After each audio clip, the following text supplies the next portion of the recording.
In 1619, what was thought to have been a Dutch ship was actually an English ship that arrived in Jamestown, which had 20 and odd Negroes, as that is calculated by John Rolfe, who saw Africans actually come to Jamestown as slaves.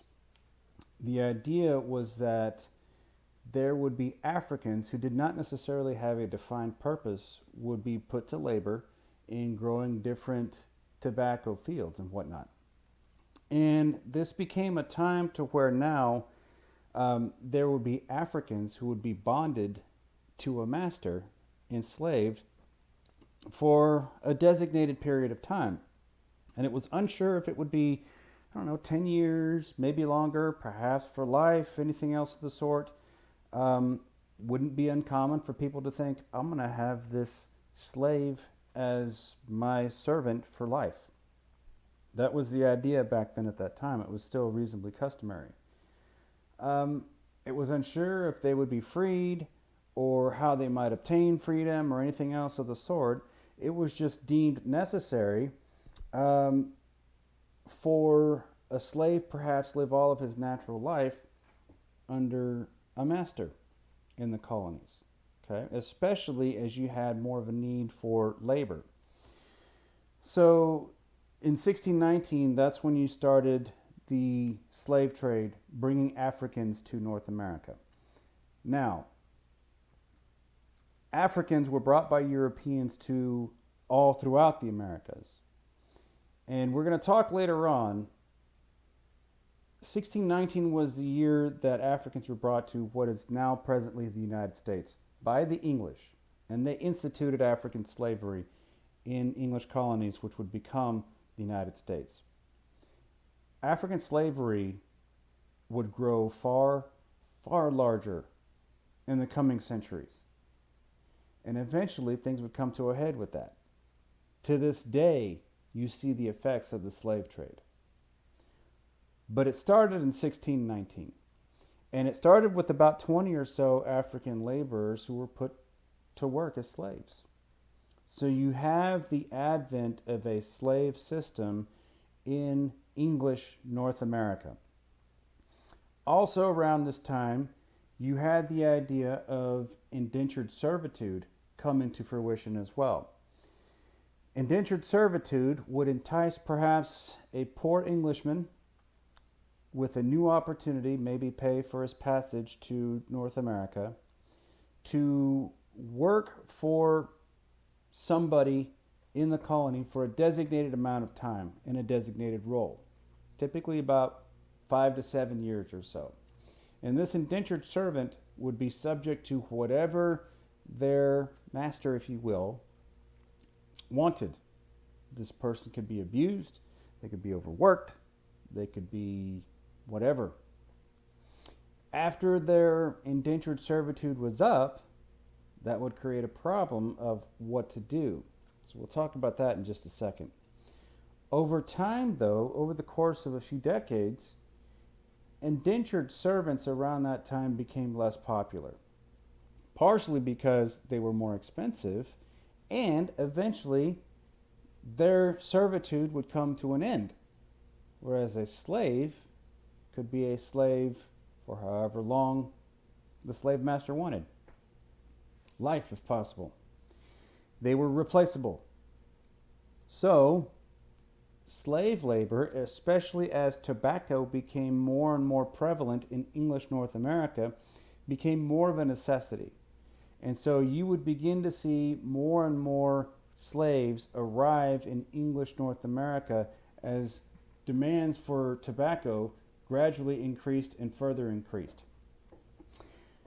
It begs the question, though, since more and more colonists were coming to Jamestown, and more of them would have land, and more land would be needed for labor, especially for growth in products like tobacco or whatnot, where's all this land going to come from? And who is inhabiting this land? Who is in power of perhaps maybe charging this land? And do you have somewhat of a landed elite society begin to develop in early English North American colonial society? Perhaps. You may have people, as land becomes less abundant in the coastal marshes, want to move westward into areas that are settled by Native Americans, many of whom who had been in recent conflict with early English settlers. So now you have a growing idea for people moving outward. And you have Daniel Bacon, who formed a rebellion against some elites like his very distant cousin William Berkeley, who wanted to move out to western frontier areas, especially across the Blue Ridge Mountain in northern Virginia, on Native American territory. Well, the elites of the colony, if you will, didn't want to further upset Native Americans. They also wanted to maintain more control. You see, you have folks who weren't elite in the colony who wanted to ascend, and they wanted to move out westward in order to be able to do so. When they were told no, they took matters into their own hands. So backcountry folks, poorer colonists, if you will, took on more elite colonists. When they encountered Native Americans, they received no help from the main colony, so they would form their own militias to protect themselves. That didn't go over well with your elites. Thereby you create more conflict, and a power struggle among the colonials would now form. Further complicating the issue was the idea of now all of these indentured servants who would end their servitude. Now what? They weren't beholden to a master. They weren't beholden to a specific role. They're now out on their own, starving, jobless. What do? Well, maybe you try and make your way out to the western frontier and establish some opportunities out there. So you have an increasing number of indentured servants who want to join Daniel Bacon's cause to rebel against the quote-unquote elites in colonial English society. They want to do something about it. You might also attract some African slaves who may want to, free themselves from slavery. Perhaps they may not necessarily align with English culture, and they may want to join a rebellion to, free themselves from slavery. Okay, so you have Daniel Bacon's rebellion, which would eventually fall short when Daniel Bacon gets sick and he eventually passes. But the point is now clear. There is a need for further western frontier expansion. Some people are not going to be happy about their place in English colonial society if they're continuously told what they can and cannot do. And there is a need for more labor, and some of the laborers want to have their own opportunities for prosperity themselves. So the point is now clear. You're going to have to do several different things that are going to change colonial society, especially out in western Virginia. And part of it also meant that slave labor was now going to have to be more clearly defined as well, so as to perhaps squelch any slave rebellions, if you will. You may have to define some legal coding around slavery. If a slave becomes unruly and tries to escape, if you, violently punish that person, or maybe even kill them, as the slave owner, you're exonerated. That's a piece of property. That's real estate. That's not a human being. It's a slave.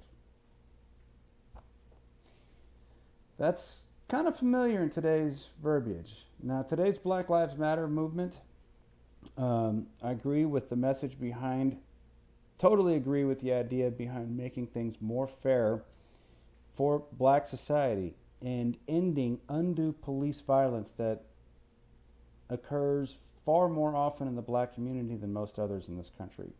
There has to be something that that can be done better. I personally believe that we can balance the two. I come from a family of law enforcement officers. Law enforcement officers know they need to do better. They have to be excellent at everything that they do.